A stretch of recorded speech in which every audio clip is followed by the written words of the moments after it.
Hello, I'm Tom Cumming with Seven Woods Fine Homes in Toronto. When these old homes were built, basements were used for a different purpose. And for the most part, they were, the interior walls of the foundation were left as brick or stone or concrete. The floor remained concrete. People used those basements for storing things, and they used them for their furnace or their boiler, and at one time coal, and perhaps an oil tank for an oil burning furnace, et cetera, et cetera.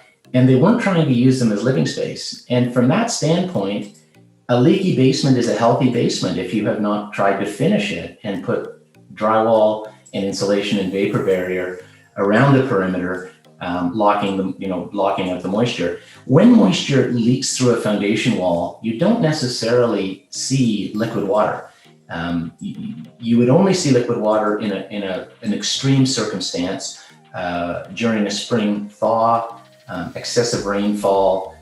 If the lot slopes towards the house so that groundwater flows towards the house, if downspouts are located poorly so that excessive water from the roof can gather near the foundation, et cetera, or there's very high groundwater. In those instances, you can't actually see water seeping through the walls or seeping down around the footings.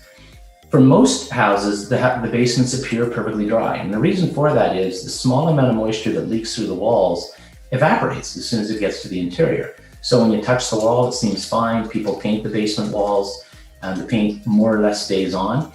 In almost every circumstance, though, you will see some peeling of paint if the basement walls have been painted, and you'll see a white chalky powder on mortar joints and on bricks and on concrete, which is called efflorescence, which is caused by moisture transferring salts from the masonry products. And as soon as the water evaporates on the inside in the basement air, then those white deposits are left behind, and they look kind of like salts on the walls. If you see anything like that, then you know that you have a leaky basement. But again, if you're not going to finish the basement and you're not going to insulate the basement, there's nothing wrong with having a little bit of a leaky basement. In fact, it adds humidity to the basement, which helps with humidity and increasing humidity throughout the house in the summer.